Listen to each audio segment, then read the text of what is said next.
I'm going to do a brief overview and reminder. I really am going to be brief. I swear to Dean Winchester, my favorite fictional character, I am going to be brief. And I'm going to give you some general reminders, and then you're going to get a preview of something only the morning people have seen. It's a fun extra that we added this year. Only the morning people have seen this. I haven't announced it or alluded to it anywhere else. I think you're going to love it. And then we're going to talk about programs by age. And I understand that not everywhere or not every program breaks down like this, but we really want to talk about the developmental needs and making sure we're being mindful of developing programs for each of these ages. And this is the period we're going to be spending in breakout rooms talking with each other. As always, you are each other's best resources.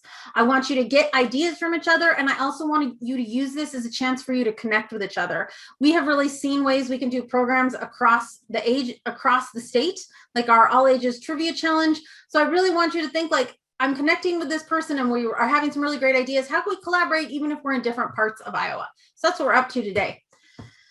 Our first reminder is this is a summer like no other. It's not even a summer like last summer. We have never had a summer like this before. And so I want you to bear that in mind. And I want us all to keep in mind when we're talking about this. Some of you are from D size libraries. Some of you are from G, our biggest size libraries, right? We're not saying that everything has to be the same. We're saying that we're going to use this as a chance to get ideas from each other. We're going to use this as a chance to cheer each other on. And we're going to also use this as a chance to be like, hey, I know a way I might be able to adapt that. Your library might be in a different stage of opening. You might be in a different stage of what you're having indoors and outdoors. So we're coming to this program with that understanding and thinking of ways we can help each other and understanding that we're all doing what we can with what we have where we are. I also want to really urge you, if you haven't had a chance to check these out, other states are doing the theme of Color Your World, obviously, and these are really amazing. So they're Alaska, California, and Illinois. These are each over an hour, like an hour and 20 minutes, and it is all librarians presenting ideas, display ideas, book list ideas, story time ideas, program ideas, teen ideas. We're talking like rural Alaska, tribal libraries, big libraries in California, everything you can see. These are so great. You're going to get a million times better ideas from them than you're going to hear from me. I guarantee you. They're from in-practice librarians. I really, really, really urge you, if you haven't checked these out, to watch them. And if you have seen them, if anybody has seen them, I would love to hear you talk about them in the chat or like advocate for everybody else. I also urge you to subscribe to the iRead newsletter, and please submit cool things that you are doing to the iRead newsletter, and they will share it with the libraries in Alaska and California and Oregon and the military bases in Illinois and everybody who is doing iRead. So subscribe to the iRead newsletter. Also the COVID idea swap. I've been working on this. I started it last year at the beginning of this. It's like 25 pages. It's pages and pages of craft ideas and printables and librarians doing programs and libraries running online programs and how you direct things and permissions list. It's everything for all ages, all in this Google Doc.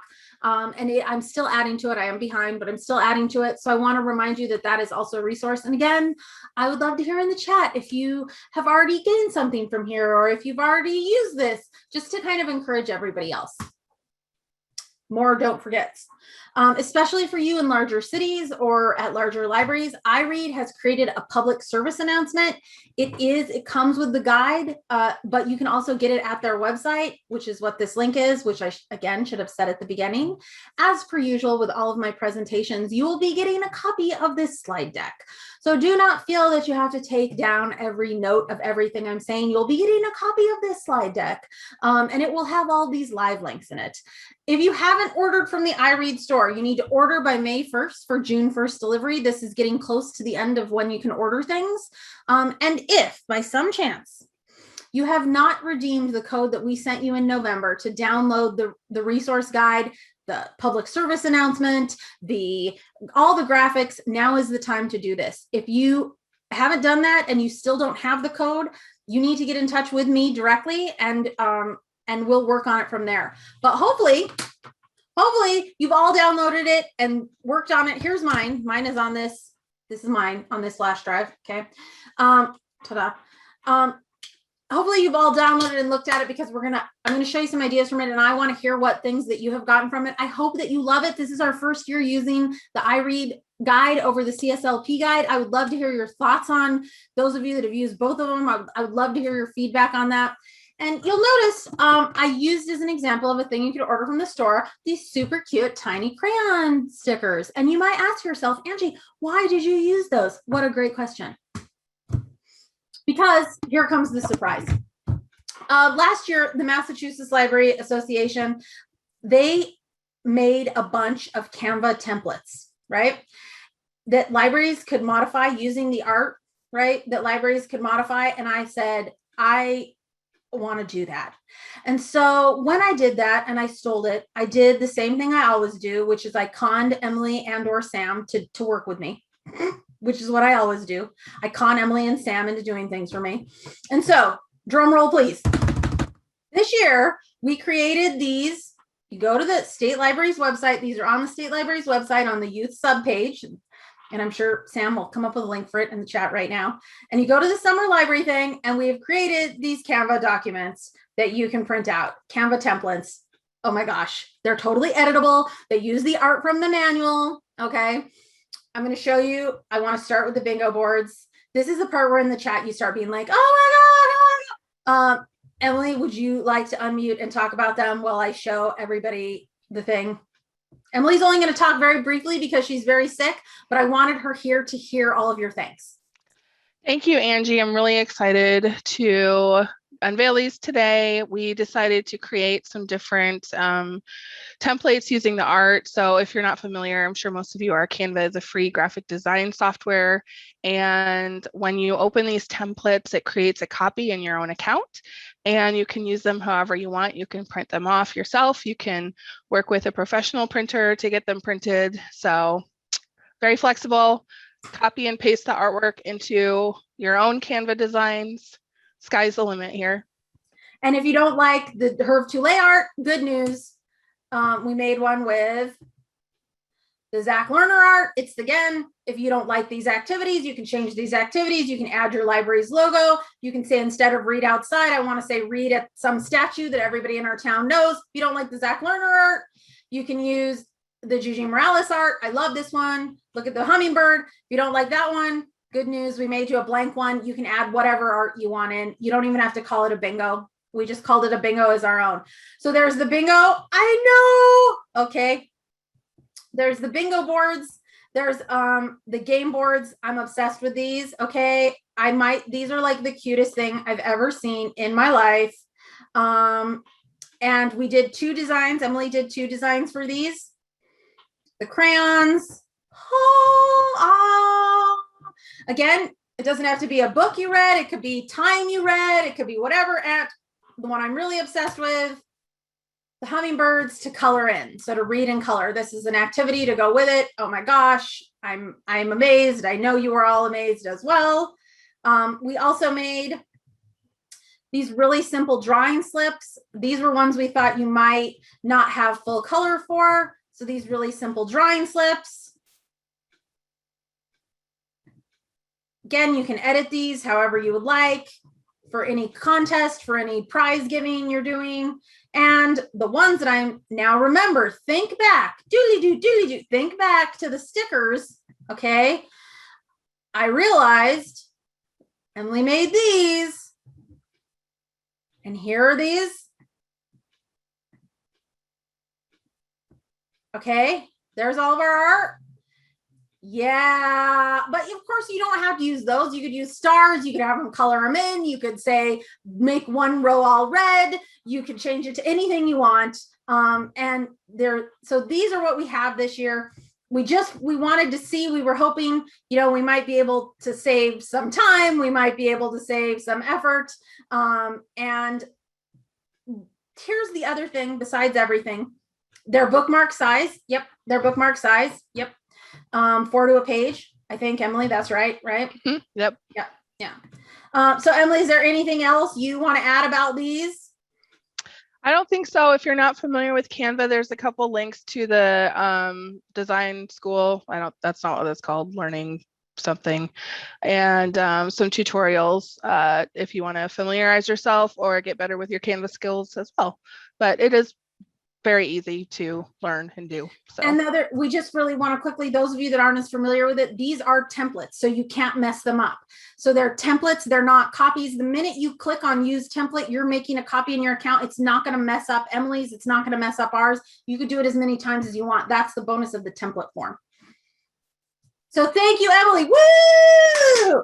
And I hope that you all find some use of these. But the other thing I want to really point out, again, this is the bonus of the iReads art. You can use this year round. So if you want to use this in November, if you want to use this in November of 2024, you want to put those hummingbirds out to color, you can do that. It's not marked just by this summer.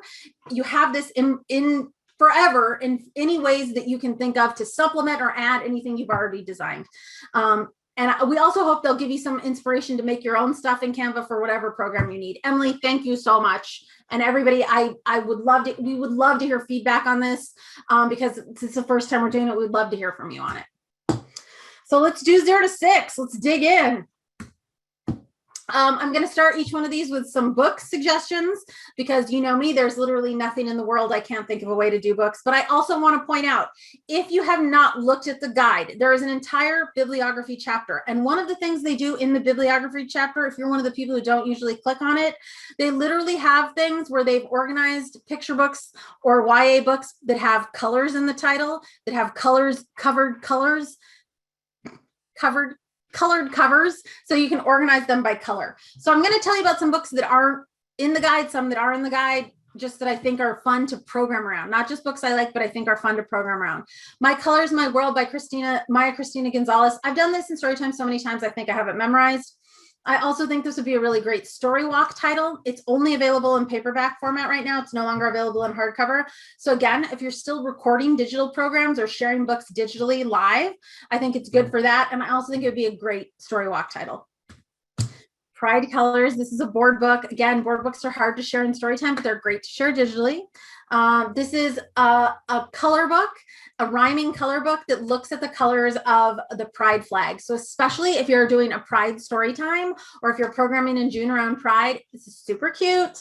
It's short, it's simple, it really focuses on colors, and it's really adorable board book. This is a new series. This is Play with Paint, and the companion book is Play with Clay. I hope there'll be more, but this one really looks at color mixing. It really looks at like how you get different shades of colors by mixing with paint.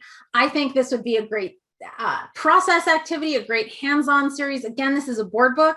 It's short, but it's really cute. I also think this little smart art-y, the way she talks about color mixing, the way she talks about the color spectrum, it's just really great. And I hope there's a lot more in this series. Who Eats Orange? I call this a Storytime gold book. That means it's a book that would be gold at Storytime. It follows animals. It gives you a chance to ask kids, what animal is this? What are they eating? Oh, is it a carrot? Do you eat carrots? Who eats green? That's a panda. What is the panda eating? So many questions to talk with kids. And I think that's one thing that's really great about this concept for 0 to 6. Developmentally, this is a really great place for them to be. And it really gives you a lot of chances to engage in conversation with them and to engage in dialogue with them. And I know I really want us in our group time to talk about this together. I really want you to discuss this with each other. I know so many of us, again, the 0 to 6 age range, are looking at outside story times. And so the things that you are doing or that you are planning to do to make these outside programs more approachable, parachutes. For those of you that have never seen or used a stretchy band, it's literally like a life-size scrunchie. It's a huge, giant scrunchie. It's a great way to make a big circle so you can keep groups together, but also keep kids apart. Again, these are links. This is a direct link. There's lots of places you can buy stretchy bands. This takes you to a blog about how to use stretchy bands in Storytime. So again, these are all live links. Hula hoops. Hula hoops to use to distance people, to keep groups together, but also just to get kids kind of starting to figure out their bodies, especially with this age as they get to the end of this age range. Color mats. I'm the cheapest person in the world, but these color mats from Lakeshore Learning were $50. They are thick plastic and they hold up over everything. We use them in Candyland. We use them in teen program. When we use them outside, we use them in a field. I used them in snow once. And I think they're the kind of thing that, especially when we're looking to do active motion, and with these kids, there's so many ways to sort and so many ways to figure from this. I hope you'll really discuss this among each other. It's really time for everybody to consider voice amplifiers. There is no such thing as teacher voice. I'm the loudest person you know, and I love voice amplifiers as well. Also, this is an accessibility issue. You may have patrons who have hearing difficulties that you don't know anything about, and they are not going to be able to hear you screaming under a mask across a field. So it is time to consider voice amplifiers. It is not a point of pride that you don't need to use them. You should also go easy on your voice. You're only one person. Okay, again, developmentally, this is a perfect time for color guessing games. And I want to refer back to the guide. This is a game from the guide. They have way more examples. It's on page 132 of the programming guide. Again, this is the kind of thing you could work on a big board with a huge group.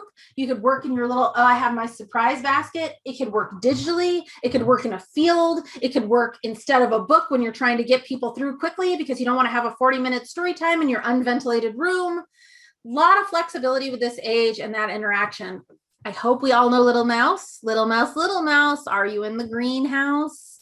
This is a printable version from Northfield Public Library in Northfield, Minnesota. It's a great example of a take-home activity that you can give, that you can put in a pack, that you can build around colors. You can give color games. Even so, we're taking for granted that adults know how and why to play these games with their children. They don't. And this can be a real time in the take and makes and the grab and goes to build that kind of conversation with adults having with their children. That's it. So now we're getting ready to do the breakout rooms. And when I say, by the way, that's it, I do not mean that's it. I mean, there's hundreds of ideas in the manual. I said this in the last group. I'm going to say it again. There are 183 pages, 183 pages, I counted, of programming and ideas, not even counting the displays in the guide. And so I just pulled a couple plus a couple other that I have direct experience with. You can talk about other things that you're doing, but this is kind of our first breakout looking at this age group. So Sam. Hey, I was just chatting Nancy. Nancy, we've got about 47 people online, and I do apologize for the living room background in my life, folks. My husband and I are both teaching from home today, and he's in the office. Okay, so we've got 47 people. Do we want 3 rooms or 4, Angie? What's your preference? What would Nancy, if you're available, let's do 4. I can do. I'm here. All right, we've got 11 to 12 people per room here. I'm going to get these created and make sure we've got 1 state library person in each room. We do a couple things. I've heard there is a hula hoop shortage, so you might want to order now, and also definitely look at ordering them in bulk. You don't need to have an account to access these. You do need an account to access these in Canva, but accounts are free. You can create a free account and access them. You don't need to have premium access. I think that's all the questions in chat. Wow, a hula hoop shortage. Yeah. Isn't there a shortage of everything? Ketchup packets. Oh yeah, I heard about that one too.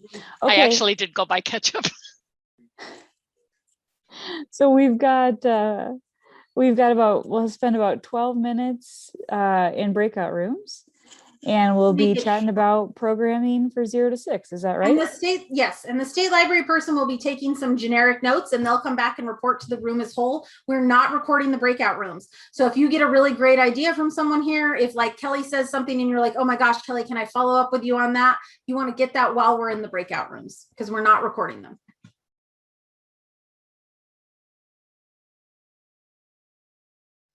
Hi all. We are in the middle of a thing. So I'll just say, Kelly, I'll follow up with you on that question that we were not done with. Okay, we're going to do, the state library staff is going to do a quick summary of their rooms. I'll start with my room. And one thing I want to put out there, this has come up 8 million times. After this is over, I'm going to post a thread on Library Talk where we can all talk about voice amplifiers until our voice amplifiers break, because everybody wants to discuss them. So I'm going to start a thread on Library Talk and everybody can jump in there. A lot of us are doing story time in the park. We talked about how some of us had great experiences working with our park departments and some had not great experiences, but we all agreed now is the time to reach out to the park department. We talked about doing things that we could be messy outside. ice painting came up for this age cohort because of the sensor. We also talked a lot about the motor development of this age cohort. And someone mentioned that they had looked into an empty lot that was next door to their library. And I love that idea of looking for space. Like if your library doesn't have space, where is a place in your town that there's empty space or there's room that you could go to? And mentioning the idea, we talked about kits for this age group, but also I like the phrasing of things that people could do whenever and wherever they were. So instead of being like, we're all going to be at the library at 10:15 and we're all going to do this, of creating something that was whenever and wherever. So that's kind of what we talked about.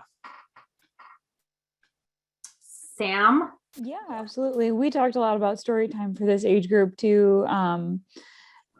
Virtual, in-person, outdoors, kind of all of the above, the crafts that can go along with it. Story walks were another thing that came up. Sort of a general theme, or one thing that we sort of all realized was that maybe in contrast to other years, we're not doing as much programming that's specifically broken down by age, but because a lot of it is going to be virtual or a take and make, or a lot of it is we're looking to have wider appeal. Someone mentioned that they've got a whole Google Jamboard going, so a nod to our our other session on demoing Jamboard, on how she's tracking everything from ideas to take and makes to programs and all sorts of things. Someone's doing a play street, which was a new one for me to Google, to shut down the whole street and bring in hungry hippos, live action hungry hippos, or other things that you can maybe do a little more safely, or at least provide some distance. So Becky. All righty. We ran the gamut from people who have not had in-library browsing, so they're not doing anything in person, to people who are completely back to normal and doing, regular story times in the building, socially distanced, masks, those kinds of things, but basically back to normal. So that was really a wide variety of what people are planning. I loved one of the ideas. They were talking about not using the word craft necessarily when you're thinking about the grab and go bags. So one of the ideas was boredom busters. I thought that was a brilliant title for that. Kind of fits with what you're talking about, Sam, in yours as well. Exactly also what Sam talked about, switching up to more family type programming instead of having broken down by age group. Laura especially talked about the idea of trying to police, who gets to sit on your lap, how far apart is 6 feet. If you have the families stay and it's a family grouping, they get to do that policing, and it takes the burden off of the library staff then. Some people are doing performers, some not, a lot of them outside was one of the ideas. And the last thing we were talking about just as we came back to the room was trying to do a color run for the end of summer celebration. We have one that's doing it for sure, and another one that's trying to convince the city and the board and the staff to let her do that. So those were some, I thought, really great ideas for this age group. Hey, Nancy. So we talked more about specific activities. A lot of them were outside. There's a color your milk activity that is kind of a STEM thing, but they were hoping to do that outside.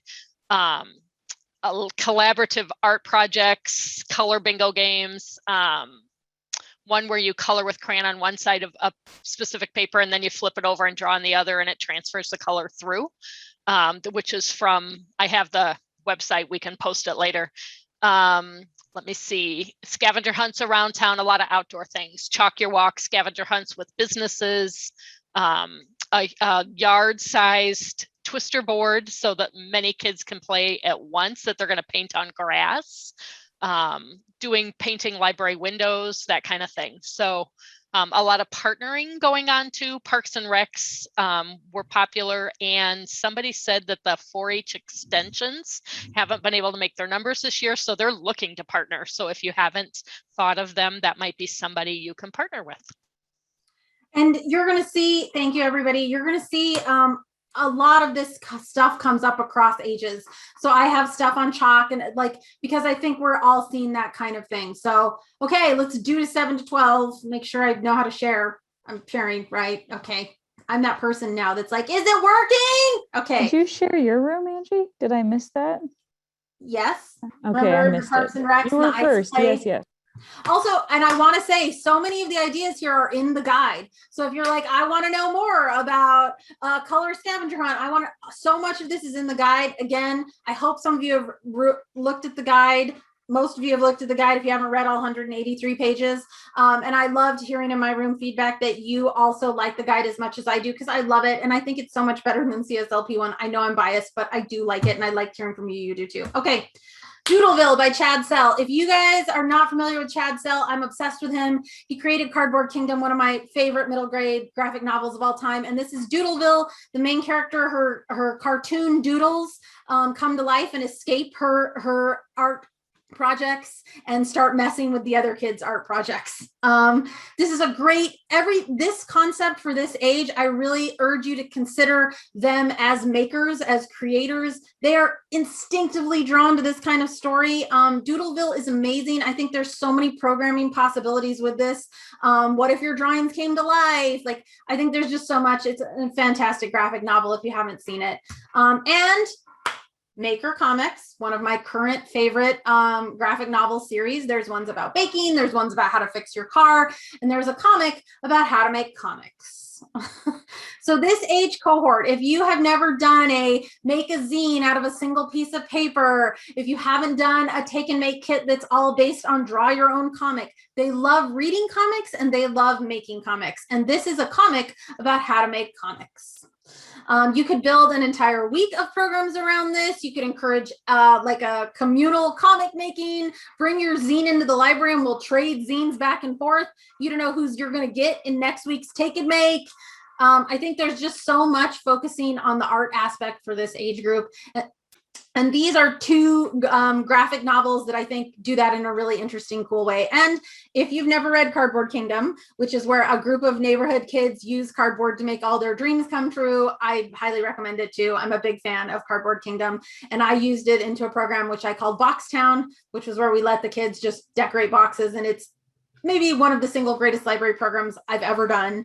And it was basically free for this age cohort, but I want you to think across the board. I'm saying this 7 to 12, but like we said in the last cohort, this is for all ages. And I really want you to consider this aspect of it, which is read around the world. And specifically, I don't just mean read a book set in Kenya. I mean, read a book written by someone from Kenya. So every year when they announce the Newbery and all those other awards, they also announce an award called the Batch Elder Award, which is from 1968. It was named after a librarian in the 1930s, Mildred Batchelder, who worked for ALA. She was a Midwestern librarian. She deeply believed that if we read books translated from other languages, if children read that, they would have a better understanding of the world, its people, its culture, which totally newfangled idea that we just made up now, right? And Mildred Batchelder dedicated her life to translated lit. And this award is for the best translated book for children. I love it. I think it tells you so much about the country they're from. 2 years ago, one of the winners was this YA book from Italy about the mob. It was so cool. The weirdest picture books win this, right? World Kid Lit Month focuses on picture books and kids' books from all over the world. So this idea of reading around the world, not just we're going to read a book set in South America, but we're going to read a book by a South American author. This age cohort, I think there's really a lot to offer for that. I think it's true all the way across the board, though, from younger kids all the way to adult programming. So that kind of concept of reading globally.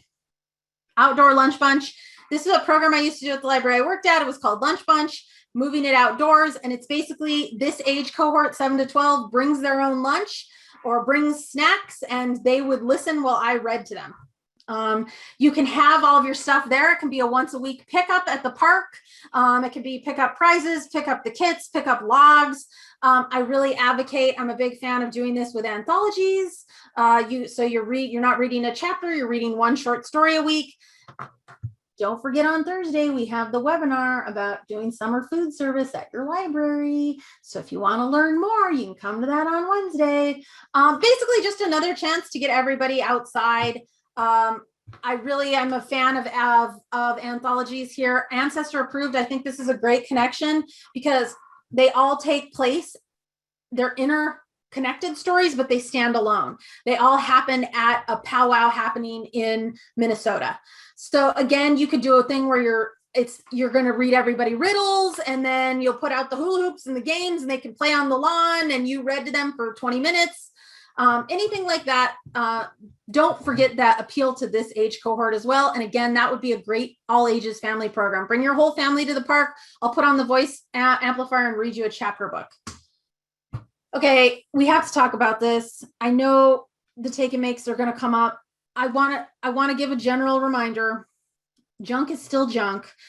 People still want take and makes, but there's different ways to think of them instead of weighing everybody down with tons of things. Process art, just send them home with a bunch of things. Not all of it has to be a 45-step macrame. So much of our lives this past year was like scheduled and beat down. So to think about it in that terms, and also to think about, I always say, if I could spend money on a performer or endless markers, I would choose endless markers. Class packs are a great way to buy things that you might assume that all kids have good markers at home. They don't. We would buy these and give them out over the course of the year, make a pack with brand new markers. Is there anything in the world getting better than getting a brand new crayon? Literally nothing. The way it smells, the way it colors. Buy a couple of class packs and dole them out over the summer, or maybe just buy a couple of class packs and then you don't have to worry about giving out crayons every week.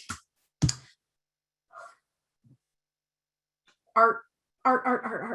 These are some of my favorite picture book biographies. And for this age cohort, I want to stress thinking about programs where you read and then do art in a similar style. Yayoi Kusama, her dot art, Diego Rivera and murals, looking at the everyday lives of people, reading these books and then doing art projects in the same style. That is a program. It's an easy program. And there are millions of picture book biographies, millions. And there's different kinds of art. Architecture, Philip Freeland, building buildings, Mary Blair, one of the most influential Disney background artists. She designed It's a Small World. So many different kinds of art. So many different kinds of way of expressing that. That's the whole color your world theme. It's not just I'm a painter. It's I'm a painter who draws on walls. I'm Keith Haring. Okay. I do pop art. I do this. I'm obsessed with one of my all-time favorite picture books here, Flying Paintings, the Zhao brothers, Art and Revolution. I'm obsessed with these guys. They're probably my favorite, maybe my favorite living artists. No, that's not true, but close. I'm really into art, you guys. They illustrated their own picture book biography. They are maybe some of the greatest living contemporary artists, and they illustrated their own picture book biography. And they work in Chicago. That's just one state over. There's perhaps no one I love more than Mr. Jackson Pollock. So this is when I did a program based on Action Jackson, the book about Jackson Pollock by Sandra Greenberg. And then I told the kids, let's be Jackson Pollock. And that's me walking through the paint. And the kids said, can we just smear it on there? And I said, you can just smear it on there, because as we saw in that book and by looking at Pollock's actual paintings, that is what he did. It was one of the best programs I ever did. And it was liberating to take off our shoes and walk through paint and to also understand it in the context of the process of Pollock's work. So many, I could do seriously 5 hours just on picture book biographies of art, and to do them and then recreate an art project in that similar style, that connection. I loved this one. This is the other thing I want to tell you to look at the manual. I loved it. I would read this and then I got this idea. I saw the idea on the left to do hidden image art. So easy. You just need cellophane and markers. And then I thought, what if you did that, but then you turned it into a spy program? And the spy program was like everywhere around the world. Oh my gosh. And like every week could be a different location. Every week you could write the kids a new message for them to decode. And this is why I really advocate you looking at the guide. I would never have thought of that. I would never have thought about that as an idea. And then when I looked at the guide, I was like, okay, I have like 5 program ideas from this hidden image art. Okay, I'm ready. So I really advocate you look at it and then think of different ways. Like, okay, we're traveling all across the globe. I'm into it. Okay, I hope that got you going. And I hope we kind of are thinking about the ways, again, we can scale things up. We can make it an all ages program. We can say, here's the 0 to 6 element of the ideas we had here. Oh, I can totally see the YA ideas of here. And now let us go forth into our next set of rooms.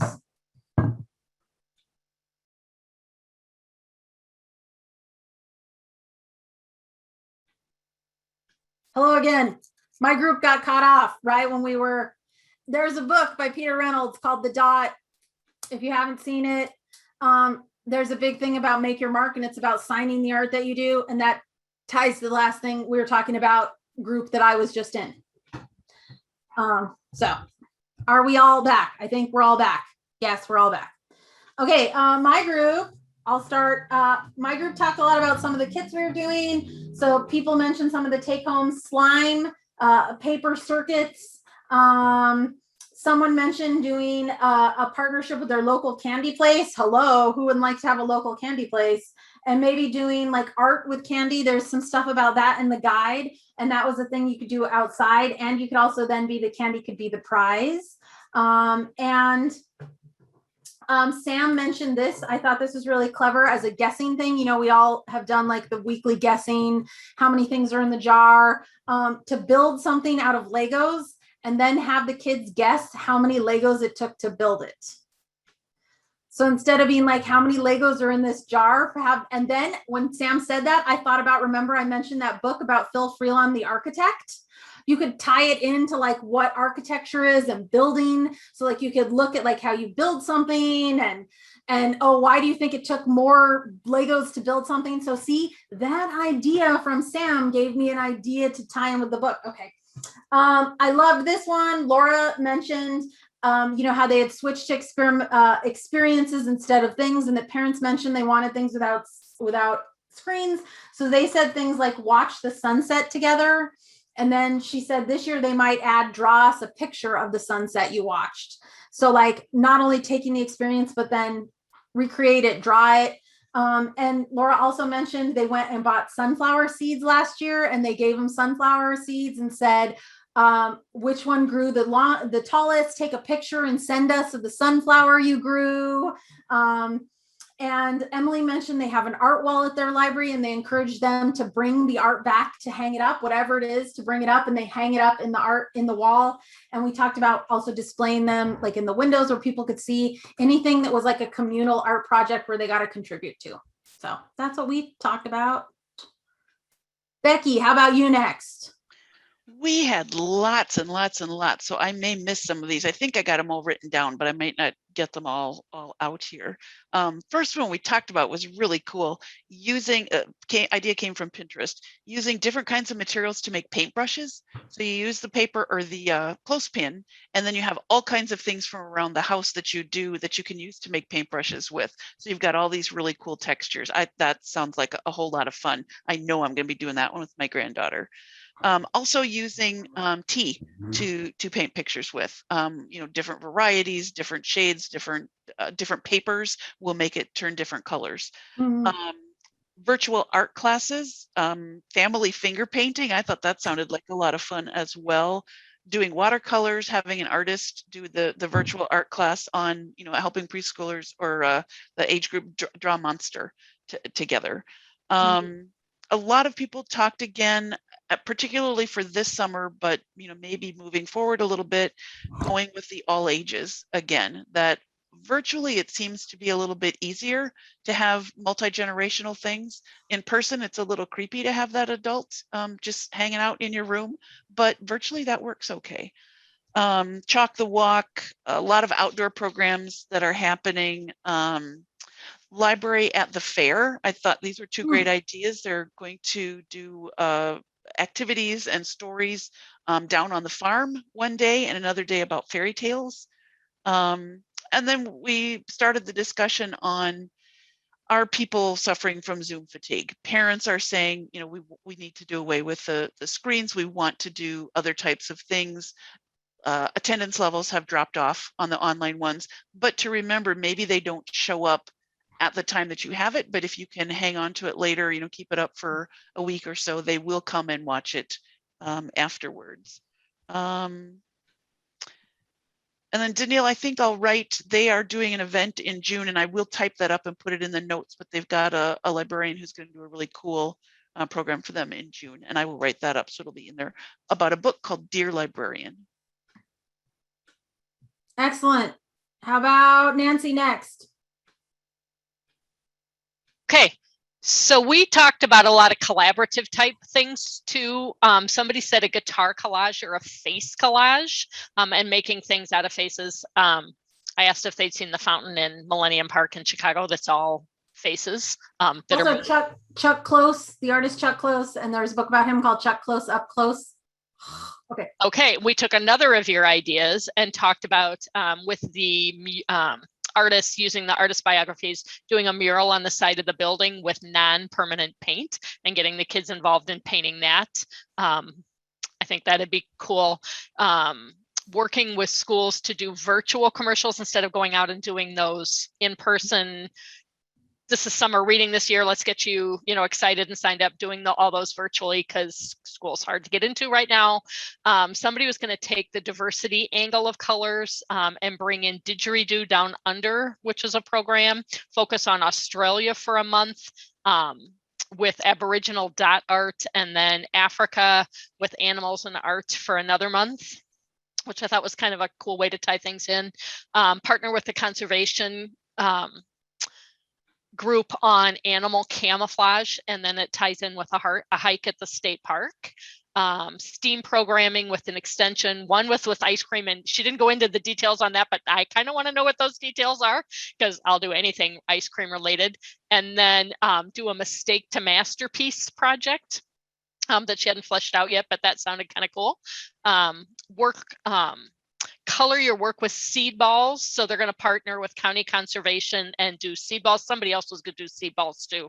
And then do an I Spy box using just all that extra junk you have in your library, and partner with Hy-Vee. She said this was for littler kids, but you could do it with bigger ones. Where you take them to the produce area, they have to find vegetables and fruits and stuff in specific colors. And then they brought that all back at the end and made a big salad and were able to eat the salad. She said everybody was thrilled about eating that salad, which they may never do at home, but kind of an experience thing. And then the last one was making like sun catchers and stuff where you take glue and color, food coloring and toothpicks with dipped in soap, and you color things and make your designs and stuff.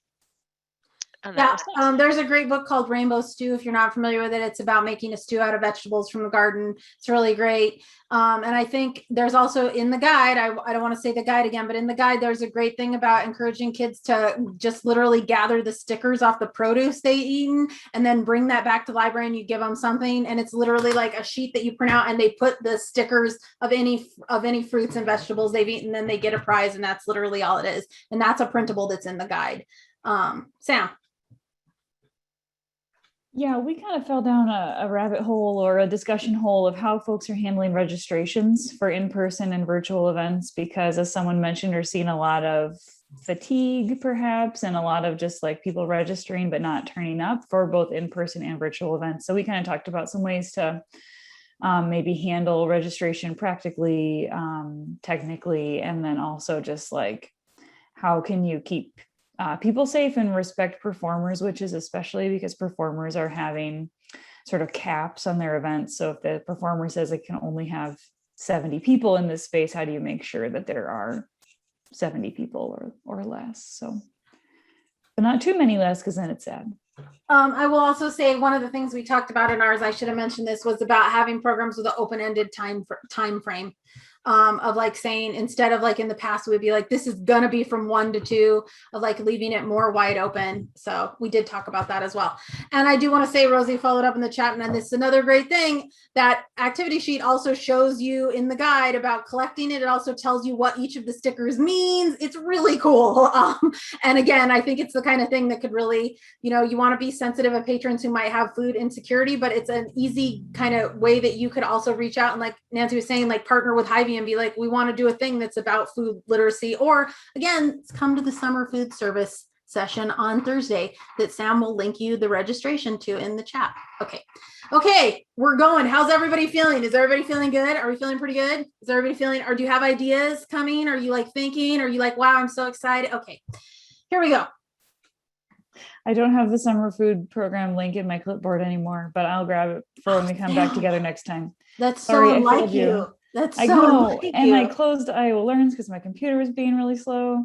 Okay. All right, like well, you. we'll Okay. come back together and we probably have time here to do about 10, 12 minutes again. Okay, so we're gonna do 12 to 18 now. Okay, here we go. I'm sharing, right? Oh yeah, no, I was gonna send you to breakout rooms, but we better get Angie's idea first. Okay, we still have time to do, okay, it's fine. We absolutely have time. Okay, here's the deal. There are so many YA books about food, you guys. There's so many YA books about food, and it lends itself so nicely to teen programming. Okay, so this is I Love You So Mochi. Get it? Okay, I'm sorry I had to. I didn't have to, I didn't name it that, but this is I Love You So Mochi by Sarah Kuhn. Believe it or not, it's about a girl who goes to Japan for the summer, and you will never guess what happens. You'll never guess what happens. There's so many ways that you could tie this into programming about Japan, but also about the food. There's tons of food descriptions in this. Mochi is really hard to make, but you can buy it. You can also buy snacks from Japan. We talked in the morning session about snack boxes, like using those around the world snack boxes as prizes, or to open one up during a program and everybody gets one and gets to taste it. So there's so many YA books about food. Bailey, I see that you are here. So our next book might be familiar to you. Our next book is The Music of What Happens by Bill Koinsberg. This is an adorable, lovely romance between two boys who fall in love as they run a food truck together over the course of a summer. And you might think it's glamorous and cute to run a food truck, but it is not.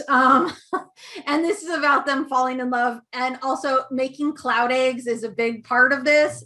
They make it sound very easy. I found it to be difficult, my friends. So this is a really great, charming book that looks at like the running a food truck, and is also just a story of these two boys falling for each other. And there's a lot about cloud eggs in it. I also briefly want to mention, if you're not familiar with this book, it is an amazing look at sexual violence and consent, told from a male point of view. It is very rare in YA that this kind of book exists. And it's handled in a delicate, honest way. The way it looks at homosexuality, the way it looks at consent and sexual consent between men and boys. It's very rare in young adult fiction. I love this book. It's a really natural tie to it. Bailey also read it, and she's going to tell you the same thing. Okay. And also there's a lot in it too about the ethics of running a food truck, which I think are fun to discuss. Oh my gosh, I'm so into this book. So this is Hungry Hearts. I'm Italian, in case you couldn't tell from my last name or from how literally I talk with my hands 24 hours a day. And how we tell you we love you is through food. This is Hungry Hearts. It's edited by Elise Chapman and Carolyn Tong Richmond. It's 13 short YA stories that are all centered around food, from different cultures and different countries. You could do one of these a week. Again, I love that it's a short story format, so you're not asking them all to read the entire book. You could do one culture, one food. You could talk about, okay, like here's the story, here's from this culture, here's from this country. Let's try making a version of this food. Love it, love it, love it, love it. This is the paperback cover. I think it's a million times better. So I love this idea. There's also, I want to briefly mention, and you can see this in the bibliography, there is a million YA books about artists and art. And I want to really recommend that you think about different ways that you can interact with art titles for teens. There's a ton of art YA books. There's a great bibliography of them. And also, again, like with the J thing, the bibliography chapter has YA book covers by color. So if you're like, I want to do a display where all the book covers are green, there's a literal part in the bibliography where it's like, here's one, here's one, here's one, here's one. So again, these are just a couple. And I also want to really, there's a lot of books about being artists for teens, and a lot of them are really drawn to this and feel compelled to do it. So I think there's a lot to build on in this age cohort, which takes us to this kind of program. I'm obsessed with this. This is from the craft chapter. I'm obsessed with this styrofoam head challenge. I think it's so good. I agree the heads are expensive, but so they might not have to be heads. You could do like a challenge that's like you print out a face and I'll decorate the face. This age cohort, I'm not a fan of challenges, as all of you know. I'm not a fan of like who reads 20 minutes and you win a prize. We don't want to make them compete against each other in reading or who's the best at activity. But this kind of thing, it gives them an opportunity to put their art and their creation in conversation. And they really are eager for that. And also it gives you something that you can definitively say, I got this $20 gift certificate from a local store in town. I got a $25 gift card from this online art store where you could buy art supplies. The winner of this could get a really great sketchbook or something. And it really gives you something that you can put together in a really concrete way. That first link is this library in Alabama did an amazing photography challenge for their teens. And then they built like a whole site for it, because that's the other thing. You can print up the displays. You can use them in library promotion. You could say, hey, we want you to make the poster for the library's book club. You could win a chance to paint a mural on the wall in the library. For this age cohort, that kind of recognition of their work is really key. And it engages them in a concrete way that lets them give back to you. And that's really important. I know I'm not a big competition fan. Also, I want to stress, and I'm going to talk about this again in a minute, more than anything, please, this age cohort, we've all had a really rough year, you guys, okay? We have all had a really rough year. But this age cohort, especially, they don't have the same coping skills, but they're experiencing a lot of things that adults are experiencing, but they don't have the same coping skills. So I want to really advocate that you give them a chance this summer to have some fun. To just have some fun.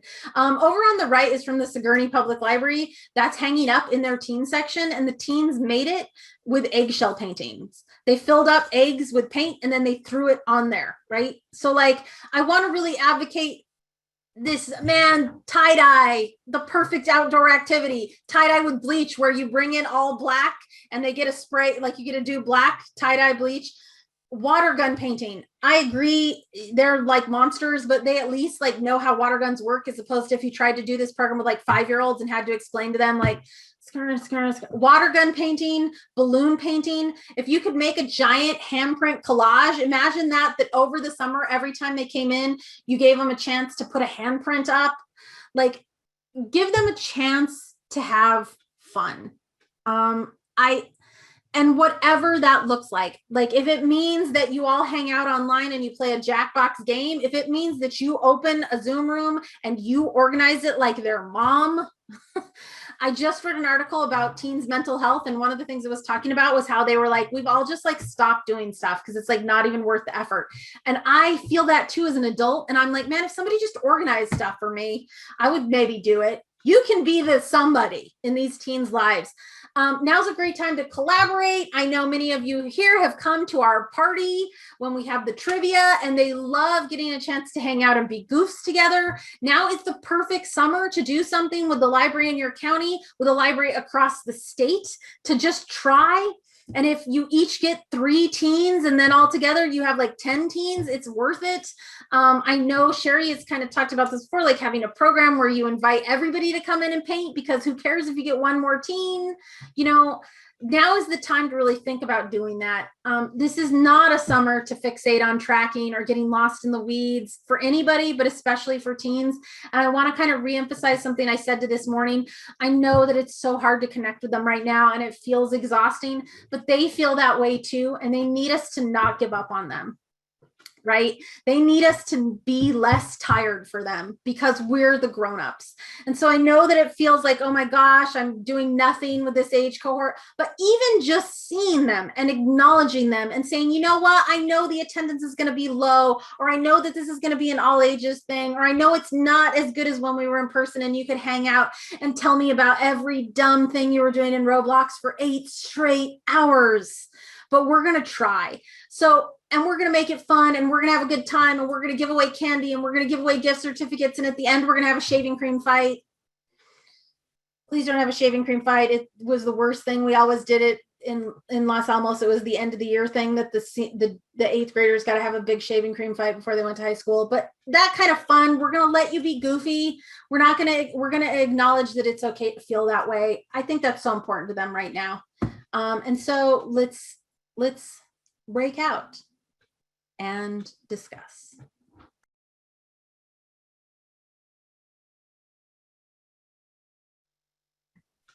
Welcome all back. I think we're all back. We're all back. Okay. So I'll start. Our group talked about a couple specific ideas, like doing bubble stationery, and then maybe giving them stamps so that they could write letters, or they could send letters. Bubble stationery is kind of like, with a straw blowing paint onto the paper and then letting it dry. And Jackie kind of mentioned, I like the name of theirs, which was Teen Lab, and different projects trying to do every week to week. That was kind of low stakes, but so like you didn't have to worry about, oh my gosh, I invested $1 million and then it rained. Terrariums, you could do that again. She mentioned flower arranging, which is in the guide, and we also talked about one of our All Iowa Reads shortlist titles. This time Will Be Different by Misa Segura has a lot about flower arranging in it, and it would tie in nicely with that. And specifically, one of the things Jackie mentioned that I liked was looking at people in the community who could come in and lead these programs. So do you have someone who could lead a class on flower arranging or cookie decorating? And they might be looking at that. Now is the time that they might be like, yes, I'm looking for that kind of opportunity to collaborate. We mentioned rock painting again, and kind of different ways that they could bring the rocks back to the library, or they could keep them, or you could hide them, or you could encourage them to hide them and have the little kids find them. Rhonda mentioned a program about encouraging them to have a time where they were drawing to music. And I thought that could be a kind of thing where you open the Zoom room and you're like, we're going to just listen to music and we're going to draw and chill. Because we were all really drawn to the idea of doing something that was chill out. And something that kind of encouraged them. Like we talked about Bad Art Night, which is another great example in the guide. It's okay to make mistakes. You don't have to be perfect. You're not taking the SAT. You're not trying to get into college. You're just chill. We're doing some chill things. We're going to have some food. We're going to hang out. So that was a big vibe that we talked about. And we also talked about a lot about what we would do if it rained, and how we're trying to be chill too, and not say, we promise it'll be redone in 2 weeks at the exact date, and be like, we're just going to kind of see how it goes. So that's what we talked about.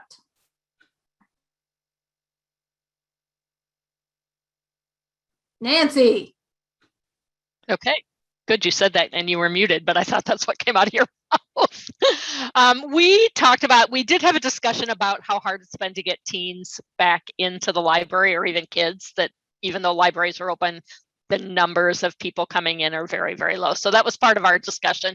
But some of the ideas we came up with was a photography series in conjunction with the extension office, and have it kind of be outdoor, have them challenges each week, and then have some big prize at the end for like a judging final projects or something. A kid of like a take and go. A lot of people are still doing virtual programs, so a lot of it is still take and go kits and then doing it online. Virtual macrame rainbow, a junk drawer robot kit where they'll make robots out of stuff they can find around the house. Somebody talked about doing a weekly drawing of names for people who did check out materials, like you get 25 town bucks for, if your town has that, where you get town bucks to use at stores in town. Having a different jar of candy each week, and they have to guess how many are in it, and then they win that jar of candy. So that would be very colorful. Somebody talked about using their sign-up list from last year's program to communicate by mail with each participant, so they've kept in contact. That kind of went along with our discussion on kids not coming in. Doing classes with various ages 10 and up, probably making arts still virtually. They hadn't totally fleshed that out yet. Having teens volunteer at the library is how they're seeing kids come in. So if you have, if your schools have requirements of volunteering for graduation, that helps get teens in, because they need those hours, so they'll come. So that's kind of what we talked about. I don't think I missed anything, but I might have. Becky. We also started with tough to get teens in, and that Zoom participation has really, or online participation has really kind of dropped down. The one I want to talk about that though in specific, even though we talked about it towards the end, was doing the make it take it kit, because we talked a lot about, they'd register but then they didn't pick it up, or they picked it up but then we don't know if they ever followed through because they didn't post a picture, they didn't come back and show us what it was that they made with it. So one of the things that Bailey is talking about is having sort of an optional Zoom. So instead of just having the make it take it and you've got to come to this Zoom, the kids that want to can maybe participate in that. If all you want to do is make that craft, great, you take that home and do that. You don't have to participate. So kind of a hybrid, which I like the idea of giving that wide of an age group sort of some options with that. So I thought that was really good. Some of the successful program ideas that people talked about, the kits, again, for the most part seem to be successful, including snacks in the kits was a really good tip, I think.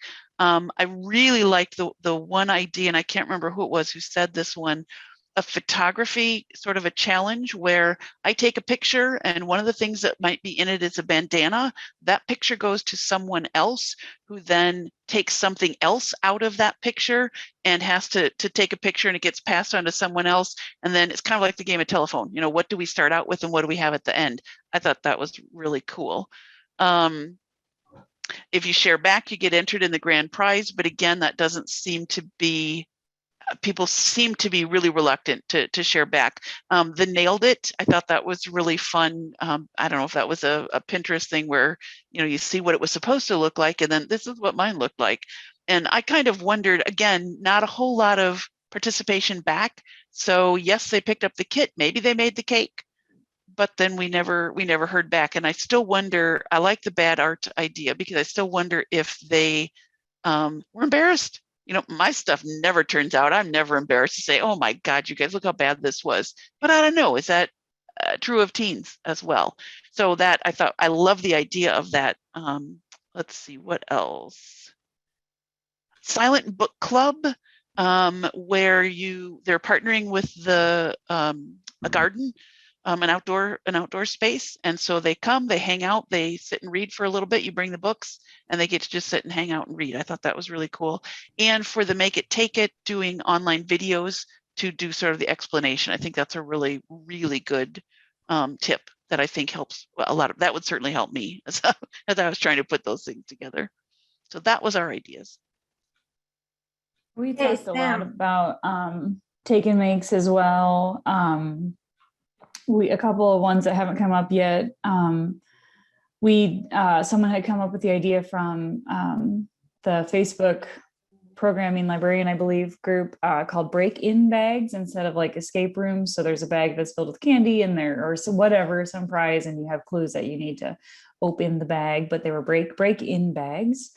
We talked tie-dye, we talked extension partnerships a little bit. I don't remember if this came up already once in this session or if this was the morning one, but the idea of incorporating Olympics type programming into July, which there's a sort of color connection there as well. And then another sort of outdoor big kids, big mess type program was chalk ball tag. So you can fill up a sock or something, I guess, with colorful chalk. And I assume you have a statute of how hard you may hit someone with that bag of chalk, perhaps. This is not a program that I would have gone to as a teen at the library, but I understand other kids are into such things. I'm too much of a neat freak. So some good outdoor ideas there. Yeah, they love to hit each other. It's a real thing. Sam, how do you want to do the last end of this? What is your guide idea for this? Well, why don't you just take us through and we'll wrap up from there. We don't need to do our last breakout session. Maybe we've had a lot of all ages stuff come up in the breakout rooms, but do you want to go through your list and then we can kind of just do a virtual hug and say goodbye? That works for me. Okay. I'm sorry, everyone. As per usual, I've talked too much. I know it's a surprise none of you could have seen coming. A true twist for the ages. Yes, guess what? You could never have guessed. Are we seeing my screen? Okay. Okay, all ages. We're talking about group activities. We've talked, Sam is right, we've talked a lot about this. It doesn't have to be entirely within the building of the library. It can be around your town, can be around your neighborhood, can be around one location.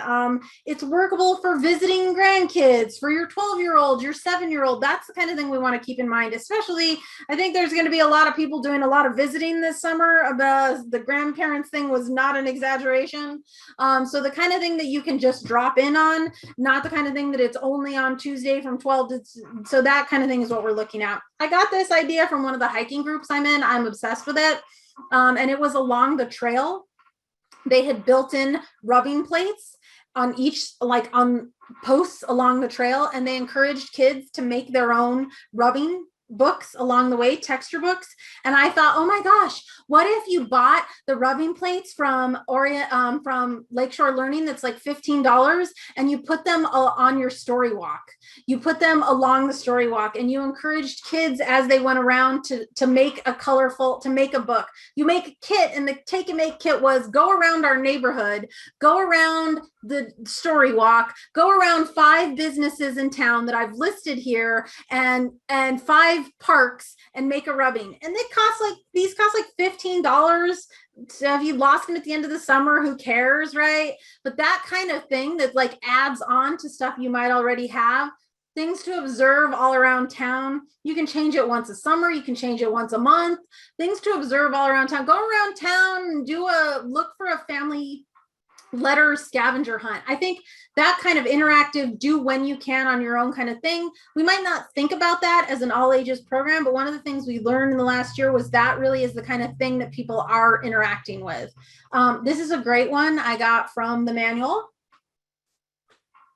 Again, this would be a great time for you to tell me in the chat. For those of you that have looked at the guide, I would love to hear more feedback on the guide. I know other people would like to know what you're getting out of it, what you like about it, et cetera, et cetera. I liked this. These could be in the library. You could print out the crayons. You could hide them around your town. I'm obsessed with red and yellow mixed together makes blank. Where can this crayon be found? Because nothing rhymes with orange. I also always tell the story of when I did a story time and I was feeling so superior when I got to orange to rhyme with the kids. And I like looked at the grownups and I like winked at the grownups. And the kid in the front row, I said, and what rhymes with orange? And I winked. And a kid in the front row raised his hand and he said, Blornge. And the other kids went, Blornge, he's right, Blornge, Blornge. Good answer, Blornge, Blornge. And I was like, oh, okay. So this kind of thing, things that you can do, look around your town. Garden, there's a ton of this in garden and plants.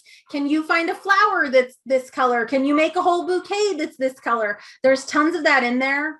And anything that's look around. Oh my gosh, I just saw in the chat, geocaching. Yes, your concert. This again, another great collaboration and another thing that feeds what patrons are really looking for right now, which is they want to be outside. Like they want to be outside. Oh, Vera, thank you for mentioning that. I didn't even see that. In the reading guide, there is an entire chapter of puzzles, word searches, mazes, an entire pre-printed package, and you can put them together and make a puzzle booklet. It's an entire chapter that's literally just like puzzles, a crossword puzzle, tons of things that are already in there. That's another thing in the guide. I didn't even mention it. Thank you for reminding me that. Yes. Okay. Okay, we have to look at this. This is the broken crayons. If you haven't seen this, I'm obsessed with these. This is an artist, and she made this. She broke a crayon. It's Debbie Ridpath OI, and she broke this crayon, and then she turned it into this art project. And it turned into such a thing that like teachers started doing it in the classroom. She wrote a book about it. I'm obsessed with this one. And I love, again, back to that idea of giving yourself some grace. Like I'm so into this, right? So like, I'm so into this. Like, what could come out of a broken crayon? A seahorse would pop out. Look at the wolves. I love it. Okay. Look at the berries waving low. And so this is all at our website. And also at our website is these sheets, this classroom guide, the resources. Choose a crayon, break it, glue it, create. And art is perfect for this kind of all ages interaction, this kind of thing that engages an entire family in conversation, that is not like this is only for 12-year-olds, this is only for kids. This whole year, I've loved Jarrett Lerner's stuff. He has these books, but he also has this enormous blank comic book pages. But look at, like, I love these. How to draw a shark, how to draw a bee, how to draw a unicorn. I drew a unicorn. It actually worked. Finish this comic. What are these mice reaching for? Give this pig a name. It's obviously Ernest. Decide why the pig is wearing a shirt and tie. Because he's an accountant, don't ask silly questions. This kind of stuff, this is so good for all ages. Put something gross on this pizza. This kind of stuff, like, it really encourages all ages, like your own kind of creativity, families, kind of things to do together. Encourage families to do it all together. Make a whole family pack. Say, like, this is family art night. I made a pack for family art night. We're looking at things that still in this time, we're relaxing parts of it, right? But we're looking at things that are going to allow us a ways to be together while we're apart.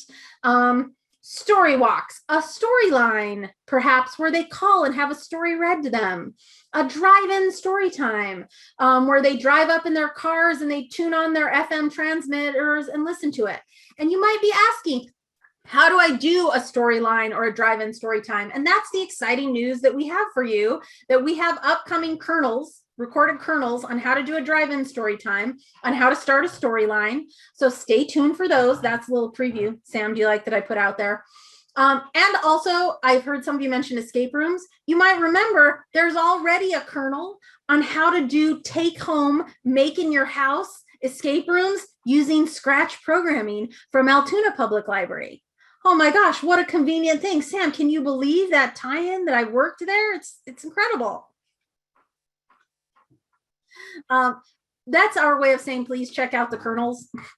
And also, if you have something you'd like to present a kernel about or something, get in touch. But we do have upcoming kernels on how to do a storyline. Rosie is here. She did it from Ames Public Library. It's how to start a literal dial a story, where you call up a number and you get a story read to you. And from Johnston, they did one for me on drive-in story times, which is where you listen to the story on your FM radio and the librarian reads it in front of cars. So we're looking at ways that you can be together in their own space, do things in your own time. That's Chalk the Walk, chalk activity courses, encouraging patrons to decorate your windows, that kind of thing. Ways to be together without physically being together. We talked about this in the teen section, creating community without physically being present. It is a stretch and it is difficult, but you guys, I feel really close to all of you in my library community, and we haven't been together like in a year. I still feel like we're a library community and we haven't been together physically in a year, but in ways I feel closer to you after this past year than ever. Like, we've shared so much and we've started new groups and we hang out and talk. So I do believe it's still possible to be together without physically being together. And I believe still deeply that libraries can facilitate that for families. I do. I believe that, even when we have Zoom fatigue. This is where we're going to do the breakout room, but I've talked too much because I'm Angie Manfredi. And so just pretend we're doing it. And also, again, notice this Herv to layout. You can use this anywhere, everywhere, backgrounds, newsletters. Okay. I would love to hear your thoughts right now as we wrap up. I would love to hear what's one thing you'll take away from today, one idea you got from today. I would love to hear your thoughts on the Canva templates. I would love to hear your thoughts on how this roundtable worked. I would love to hear your thoughts on the theme, on switching to iRead from CSLP, on the merchandise. Those of you that have purchased merch, I've seen some of the shirts. I would love to hear from you in the chat now as we wrap up. It's still going to be a summer of unknowns. Like we were saying in the weather, it might rain, it might rain. And all we can do from there is say, okay, we'll move it in size and go from there. We can try to color outside lines. Do you see what I did there? Do you enjoy that? Does everybody? Okay, that's great. Pop YS is Thursday. I have office hours. Marianne mentioned this and this. Your district consultants have office hours. I have office hours once a month. You want to talk about this more? This is the perfect time to do it. If you are a new librarian, if you have been in this position, primarily serving youth, 18 months or less, we meet once a month. We're best work friends. We support each other and ask dumb questions. Please come to the newbie librarian meeting. This is Emily's contact information if you want to ask questions about Canva.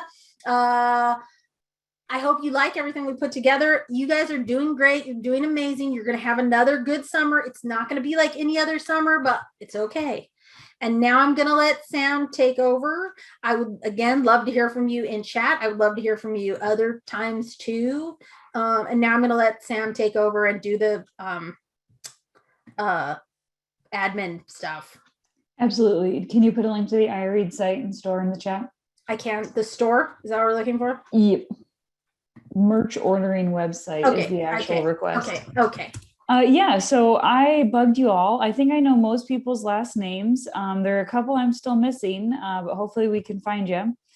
So we're going to take the list of attendees today from Zoom, and we will tell Iowa Learns who was there, and we'll send you a note with the slide deck, and we'll let you know that attendance is ready to go, or your evaluation is ready to go. So once you get that note from us, sign into Iowa Learns and complete your evaluation. Make sure there's something in every field, then click save at the top.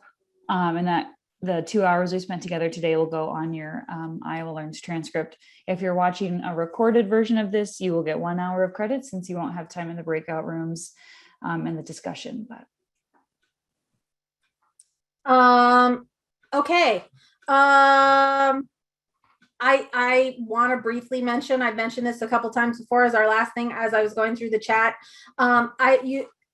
Bree is doing a really cool thing. Bree from Clear Lake, she's doing a really cool thing where literally, I mentioned this in the morning session, they're reading around the continents. And so it's literally, they made a map, and all you're going to do, it's for all ages. It's one thing. You're going to color in the continent when you've read a book from there.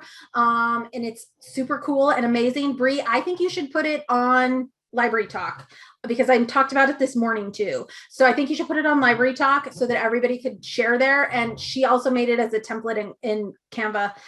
So I loved it, and I talked about it this morning too. And I think it's a great way to spotlight global idea. Thank you all, everybody. I think that's everything. We're going to type up the notes. We did not record the breakout rooms, but we recorded the other part. We're going to post that anytime we were in the main room. We're going to post that. So stay tuned on our YouTube channel for that. We will send the slides, and the State Library staff kind of took some, not promising the world. We took some notes from the chats, and we will send those as well too. Sam, did I get everything? And the slides will have clickable links. Yes. Anytime I mention that, like the scrunchies, there's anything that I mentioned in there is you could see that was a clickable link, and you can click through to it, or you can always contact me directly. I try to get back to you within a couple of days. Also, if you've ever emailed me like a gentle request for books, and then I've sent you a 45-page document, I'm sorry, but I am who I am. I got to be me. I'm me. Okay. I do get back to you at all times. Thank you all so much for this. It really has been meaningful, and I know it's going to be a great summer. And I want to give a special thank you to Emily for making those templates for me and believing in my dream, to Sam for following every weird idea I have and giving me more weird ideas, and to Becky and Nancy for agreeing to participate and facilitate so these conversations will go well. I couldn't have done this without all of you. So thank you, all of you. Thank you all. Thanks, Angie. Thanks for coming, everyone.